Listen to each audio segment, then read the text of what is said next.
아멘. 영광의 박수를 주님께 돌리십시다. 오늘 설교 제목을 때를 얻든지 못 얻든지 이렇게 정해봤습니다. 따라하시죠. 때를 얻든지 못 얻든지 전도합시다. 이 황혼에 서로 외로워서 만난 할아버지와 할머니가 있었습니다. 서로 데이트를 하다가 할아버지가 할머니를 재밌게 해주기 위해서 재밌는 이야기를 해줍니다. 온두막이라는 이 낱말을 가지고 삼행시를 짓는데 할머니가 온 하니까 온숭이 똥구멍은 빨개 그랬대요. 두 그러니까 두 쪽 다 빨개. 막 하니까 막 빨개 이랬어요. 할머니가 너무 재밌어서 배꼽을 잡고 웃었습니다. 그리고 마음속에 생각하기를 집에 가서 가족들에게 꼭 이야기해 줘야겠다 생각했어요. 집에 가서 생각하니까 온숭이만 생각나는 거예요. 온두막은 잃어버리고 온숭이를 그래서 이제 온숭이를 가지고 손자들이 원 그랬어요. 그러니까 온숭이 똥구멍은 빨개 여기까지는 잘했어요. 숭하니까 갑자기 생각이 안 나는 거예요. 그래서 대충 숭하게 빨개. 그러니까 그 마지막에 이 하니까 아무리 생각해도 생각이 안 나는 거예요. 이게 아닌데 그랬다는 거죠. 제가 이 유머를 할 때는 분위기가 이게 아니었습니다. 우리가 주님 앞에 가면 큰 상 받을 줄 알고 생각할 때가 있을 것입니다. 그런데 주님이 갑자기 우리를 보자마자 너는 도대체 세상에서 뭐 하다가 인자 왔냐 이렇게 말씀하시면 그게 좋은 소리보다는 약간 꾸중이 있는 소리를 하면 분위기가 다들 그럴게요. 아, 주님 만나면 이게 아니었는데 주님이 수고했다 눈물 뚝뚝 흘리면서 끌어안아주면서 고생했다 그럴 줄 알았는데 너 뭐 하고 왔냐? 응? 아는 척도 안 하시면서 그러면 그렇게 좀 그러지 않겠습니까? 그런데 이제 만약에 그보다도 더 심하게 야, 너 교회에서 잠만 자고 왔냐? 그러신다든지 아니면 내가 보니까 너 평생 교회에서 남 흉만 보고 쌈박질만 하더라. 주의 종들하고 성도들하고 일을 갈면서 날마다 욕하고 그러면서 살고만 온 것을 내가 기억한다. 그러면 어쩌겠습니까? 주님이 그래도 좀 더 우리를 칭찬하신 것이 야, 세상에서 보니까 너는 전도하고 영혼구원에 최선을 다하고 왔구나. 그러면서 주님이 안아주신다면 그보다 더 큰 기쁨이 없을 것입니다. 바울 사도는 오늘 죽을 날짜가 가까웠다. 죽을 날 받아놨다. 오늘 그렇게 이야기를 합니다. 그럼 살 말이 얼마 남지 않았다고 이야기하면서 디모데에게 때를 얻든지 못 얻든지 말씀을 전파하라. 주님께 받을 상이 내가 거기 있다. 그렇게 이야기합니다. 바울이 지금 자기가 하나님 앞에 받을 상이 있는데 그건 뭐냐? 때를 얻든지 못 얻든지 복음을 전하고 세상에 갈수록 말씀 전하기 힘들고 복음 전도하기가 힘들지만 그래도 자기는 그 달려갈 길을 최선을 다해서 영혼구원에 최선을 다했다는 거죠. 하나님 앞에 가서 받을 상이 어디 있느냐? 자기는 거기에 있다. 이렇게 말합니다. 우리도 주님 만날 때 그 상 받기를 소원합니다. 그러기 위해서 이 땅에서 성도들이 반드시 해야 될 게 뭐냐? 전도해야 됩니다. 따라합시다. 전도합시다. 전도하고 계십니까? 전도하고 계셔야 됩니다. 영혼구원 위에 최선을 다해야 될 줄 믿습니다. 어떤 손녀가 밥 먹다가 급하게 불렀어요. 할머니 부르니까 이 호들갑을 떠자 할머니가 그게 야, 밥 먹다가 호들갑 떠는 것이 아니야. 뭐 말을 하려고 하니까 말은 밥 먹고 나서 해라 그랬어요. 급한 일인데요. 그러니까 이 할머니가 아무리 급해도 밥 먹고 말해라 그랬어요. 그래 이 손녀는 아무 말 않고 밥을 열심히 먹었습니다. 할머니도 밥을 다 먹고 이제 할머니가 좀 미안했는지 손녀에게 물었어요. 아까 할 말이 뭐냐 그랬더니 이미 지나가 버렸어요. 뭐가 지나갔는데 할머니 국그릇에 팔이 빠졌는데 그거 이야기하다는데 이미 그 파리는 할머니 뱃속으로 들어가 버렸어요. 그렇게 이야기하더라는 거죠. 이미 늦어버린 것입니다. 우리도 늦기 전에 꼭 해야 될 것이 있습니다. 우리는 꼭 누군가가 돌아가시고 나면 복음 전했어야 되는데 그런 생각합니다. 늦기 전에 예수님 전할 수 있기를 소원합니다. 성경은 말해주는 이가 없는데 어찌 알겠느냐 합니다. 전도할 때가 주어져야 주어진 것이 아닙니다. 때를 얻든지 못 얻든지 복음을 전했던 이 바울을 기억해야 됩니다. 바울은 돌에 맞아도, 바울은 옥에 갇혀 있어도, 바울은 많은 사람들이 그를 죽이려고 해도 때를 만들어서 전도했습니다. 때가 주어져 전도한 게 아니고 때를 만들어 전도한 것입니다. 1963년 11월 23일은 미국 대통령 중 가장 사랑받았던 대통령 케네디가 암살당한 날입니다. 그날 그가 암살당할 때 그 시기에 코주머니 속에 작은 쪽지가 하나 있었습니다. 그건 그가 연설을 하려고 만들어놨던 연설문 카드인데 그 카드 끝에 이 말씀이 적혀졌어요. 범사에 때가 있다.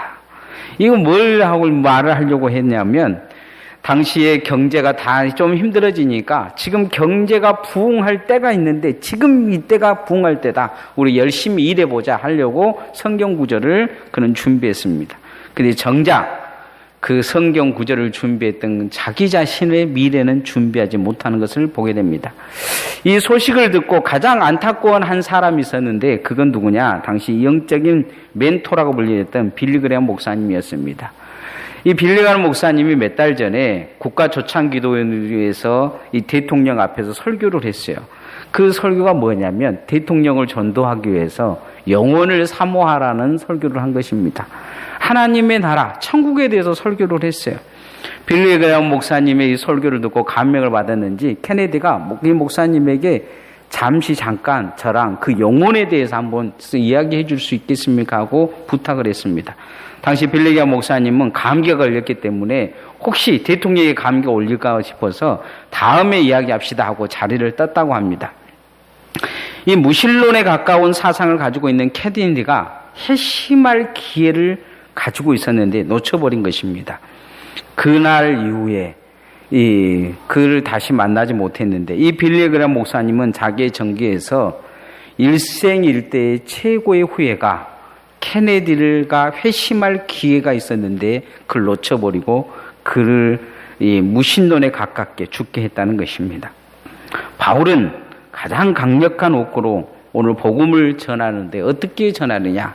때를 얻든지 못 얻든지 복음을 전하는데 전력을 다해야 된다. 디모데에게 오늘 강조하고 있는 것을 볼 수 있습니다.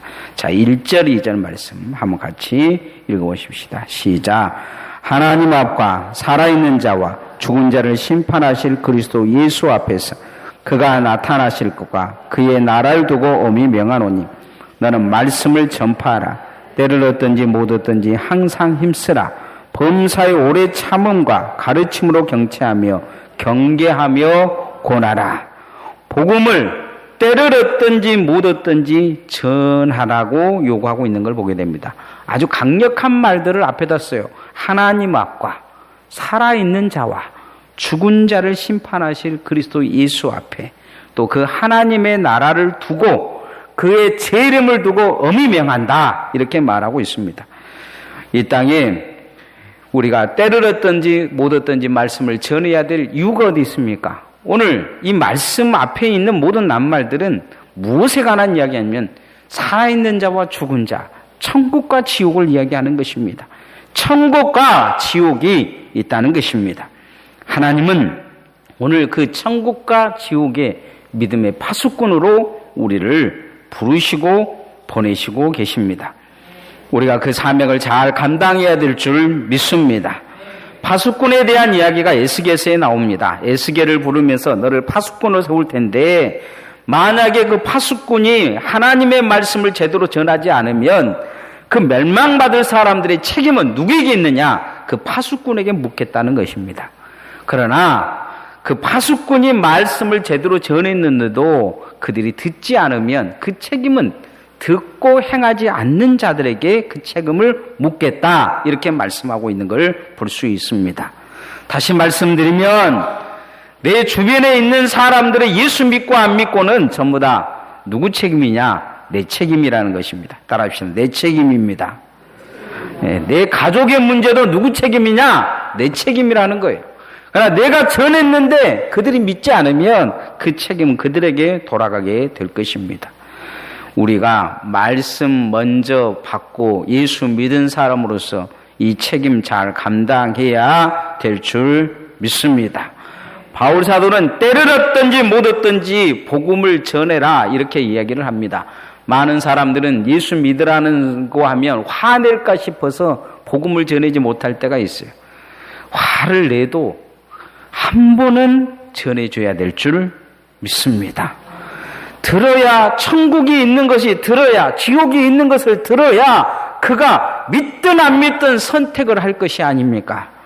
우리가 하나님 앞에 섰을 때, 이 심판대 앞에 섰을 때 이 책임 다 하고 왔냐고 물었을 때 그 책임 다 하고 왔노라고 고백할 수 있는 성도들 되어지기를 소원합니다. 하나님은 우리에게 이 직분을 주셨습니다. 전도할 직분, 화평할 직분을 주셨다고 말씀하고 있습니다. 따라합시다. 직분 잘 감당합시다. 과거에도 교회에 나오지 않는 사람들을 전도해서 물어보면 예수 믿지 않느냐, 왜 교회를 떠났냐 물어보면 다들 하는 말 사람들이 다 이유를 가지고 있습니다. 교회 다니지 않는 사람들은 교인들과 목회자들에게 실망해서라고 한 사람들도 있고 11조 헌금들을 너무 강조해서 교회를 떠났다는 사람들도 있습니다.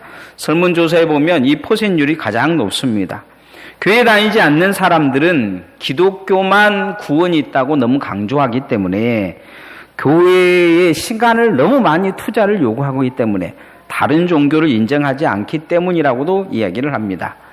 이만재 씨가 쓴 교회 가기 싫은 77가지 이유라는 책이 있습니다. 이 책에 보면 교회 다니기 싫은 이야기가 쭉 나와 있어요. 그런데 저는 그 책을 보면서 그런 생각을 해봤어요. 77가지 이유는 다 핑계고 교회 다니기 싫은 이 핑계를 찾자면 7만 7천 가지도 찾을 수 있습니다. 앞으로는 더 사회가 변화되어져 가고 다변화되어져 가기 때문에 여러분이 생각하고 지금 신문 방송으로 들은 목회자들보다 더 엉망진창인 목회자가 더 많이 나올 것입니다. 신문에 더 방다하게 나올 거예요. 전에는 구석대기에 있었던 사건들은 신문에 잘 나오지도 않았어요. 그런데 요즘은 작은 일들도 그냥 신문에 바로바로 올라오기 때문에 더 기독교는 엉망진창으로 보일 것입니다. 교회도 마찬가지예요. 여러분이 생각하는 교회보다 더 엉망진창인 교회가 더 늘어나게 될 것입니다. 그런데 중요한 것은 그렇다고 지옥이 없어지는 것은 아닙니다. 그렇다고 천국이 없는 것이 아니에요.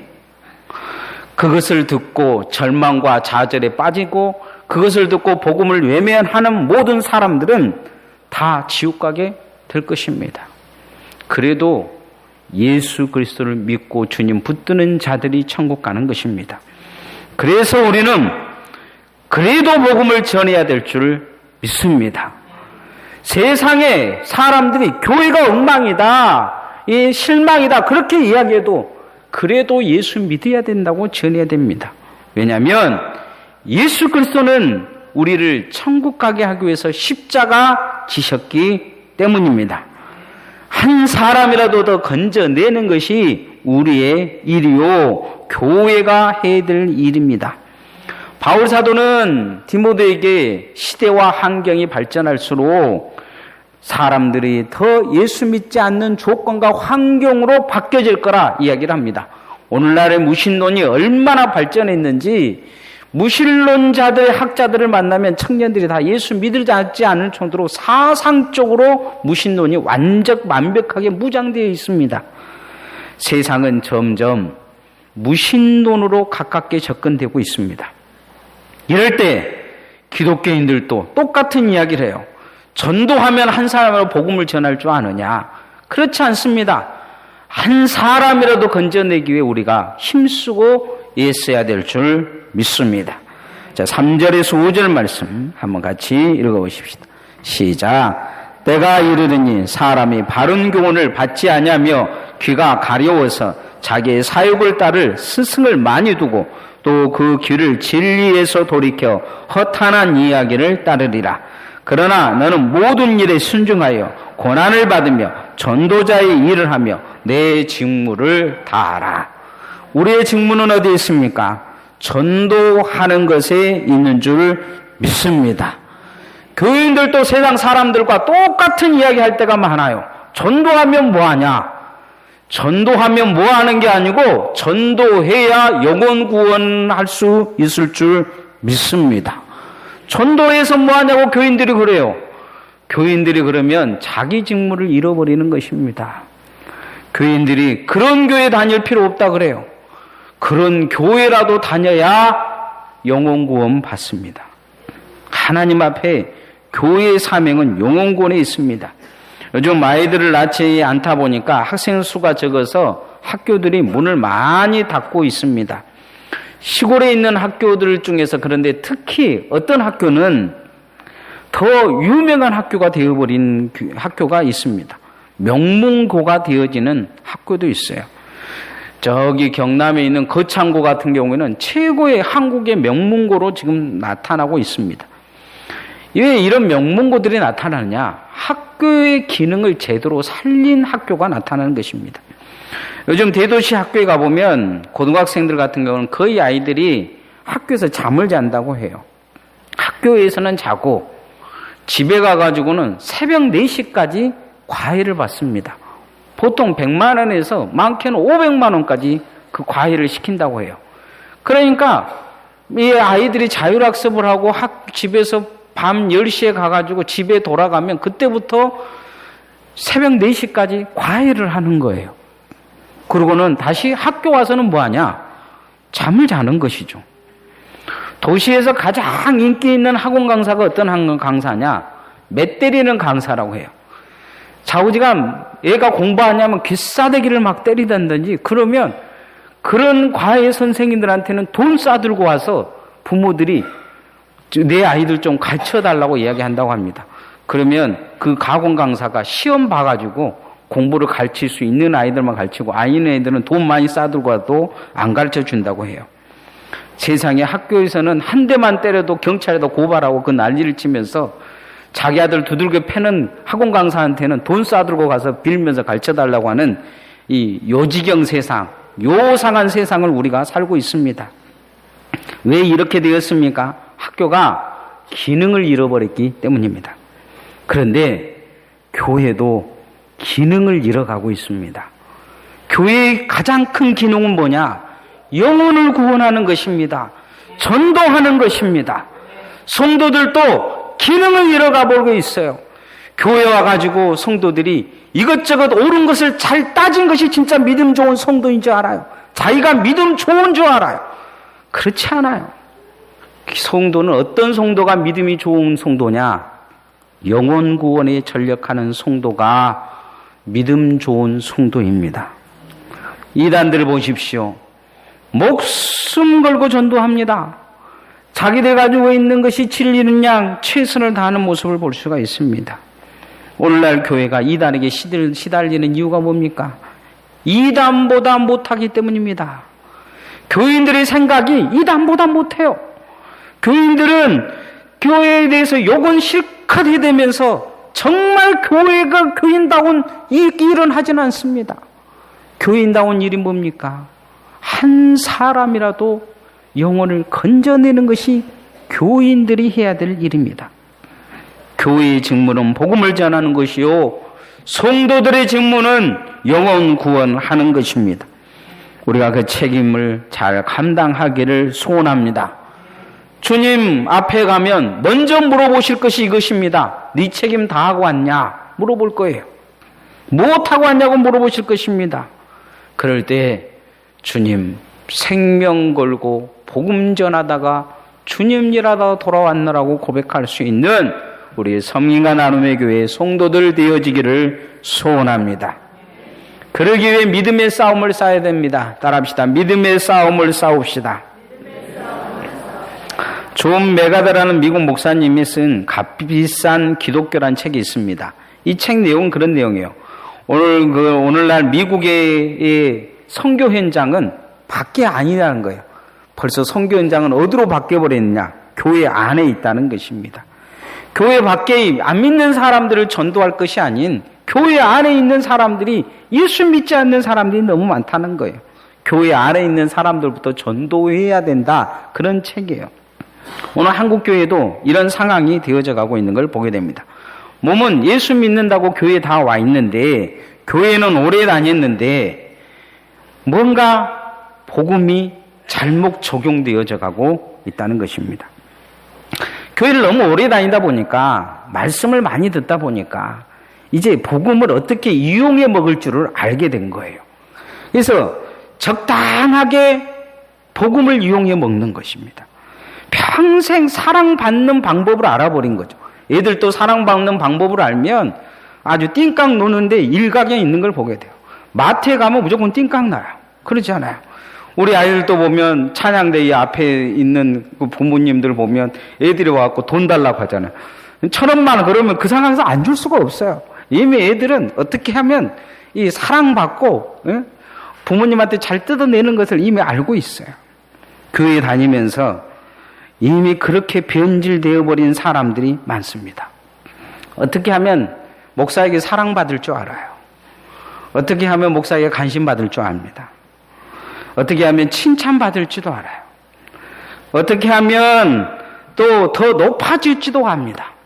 그래서 아주 그런 것만 익숙해져 가지고 이제 교회 신앙생활을 그렇게 해가는 것입니다. 불필요한 싸움을 계속 해가는 거예요. 이 싸움이 아주 선한 믿음의 싸움인 줄 알고 착각하고 사는 것입니다. 교회가 정작 전도하고 선교하고 그런 곳에 힘써야 될 싸움을 교인들하고 싸우는 싸움을 하고 있는 것입니다. 이런 불만 저런 불만 일으키면 그것을 잠재우느라고 교인들은 서로가 힘들어하고 아주 정작 교회가 해야 될 사명을 감당하지 못하고 있는 걸 볼 수 있습니다. 한국 교회가 지금 모든 교회가 분란 속에 있습니다. 이유 중에 한 가지는 딱 한 가지예요. 더 사랑받고 싶다는 것입니다. 더 칭찬받고 싶다는 거예요. 더 높아지고 싶다는 것입니다. 쉽게 이야기하면 성경대로 말하면 썩은 신앙이죠. 그런데 그것이 옳다고 계속 주장하는 것입니다. 오늘날 목회자들을 처음에 청빙하면 다들 장로님 물어본 것이 신방 열심히 하십니까? 물론 목회자가 신방은 열심히 해야 됩니다.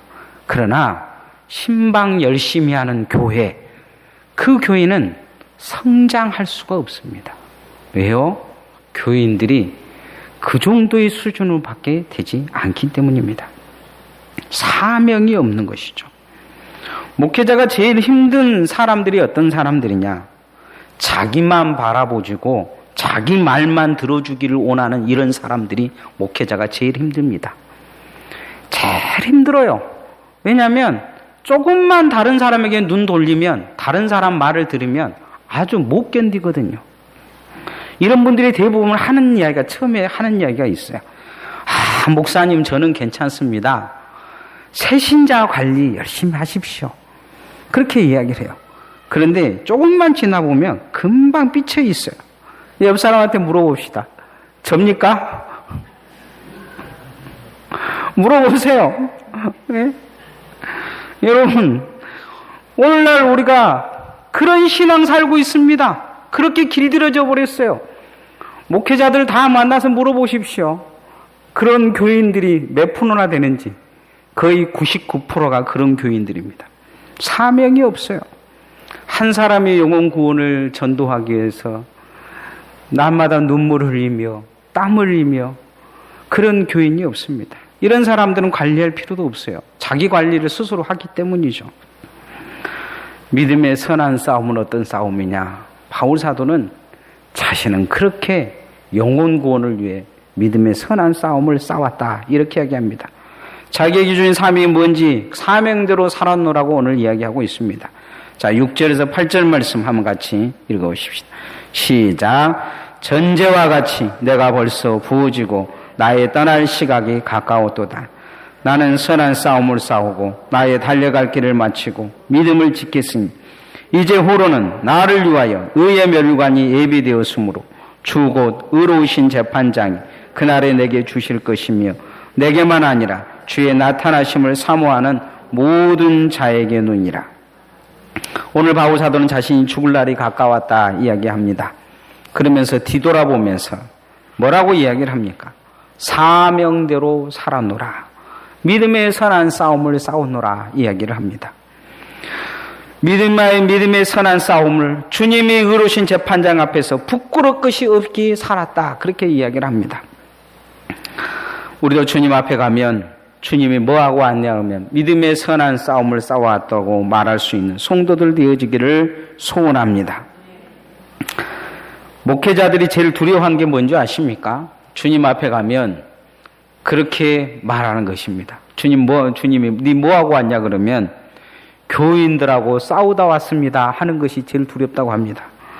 두 번째, 뭐하고 왔냐 그러면 달래고 올래고 교인들과 씨름하다가 왔습니다 한 것이 두렵다고 합니다. 저도 그게 두렵습니다. 우리 섬과 나눔의 교회는 믿음의 선한 싸움을 할 수 있는 교회가 되어지기를 소원합니다.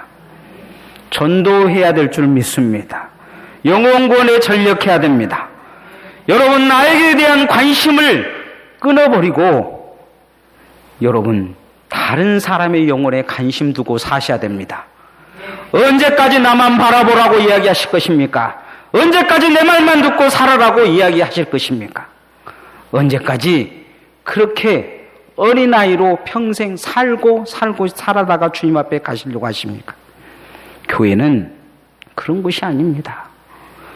큰 일을 감당하는 성도들은 뭔가 다른 특징이 있는데 그건 뭐냐? 사명이 있다는 것입니다. 말 한마디를 해도 사명대로 갑니다. 행동 한마디를 해도 사명대로 가는 것입니다. 우리는 사명받은 사람처럼 살고 있습니까? 어떤 교회에 가면 아주 싸우는데 사명 가지고 있는 사람들이 있어요. 무관심하는데 사명이 있습니다. 분쟁 일으키는데 사명 가지고 있는 사람들이 있습니다. 우리의 섬과 나눔의 성도들은 사랑하고 섬기고 전도하는 그런 사명으로 사는 성도들 되어지기를 소원합니다. 하나님 앞에 주신 우리의 사명은 상 받을 만한 사명입니다. 하나님 앞에 가면 잘했노라고 칭찬받는 그런 삶으로, 그런 신앙으로 사시기를 소원합니다. 이게 믿음의 선한 싸움입니다. 교회 안에서 서로 이간질하고 무릎 뜯고 이런 싸움이 선한 싸움이 아닙니다. 영혼 구원에 전력하며 한 영혼이라도 구원하기 위해 최선을 다하는 이 싸움이 주님을 위한 싸움입니다. 말씀의 결론을 맺으면 디모데에게 허탄한 싸움에서 벗어나 때를 얻든지 못 얻든지 말씀을 전하며 영혼 구원에 최선 다하랍니다. 무엇을 위한 직분을 주었느냐? 영혼 구원하기 위해 직분 주셨다고 말씀하시면서 그 직분 최선을 다하라 요구하고 있습니다. 믿음의 선한 싸움 잘 싸워가고 있는지 디모데에게 다시 물으면서 자신은 이제 그 싸움을 마칠 것을 이야기하면서 주님 주신 상을 바라보고 가고 있다 이야기합니다. 우리도 때를 얻든지 못 얻든지 주님 앞에 섰을 때 복음 전하며 살아왔다라고 고백하며 이 상 받는 성도들 되어지시기를 소원합니다. 찬양하겠습니다.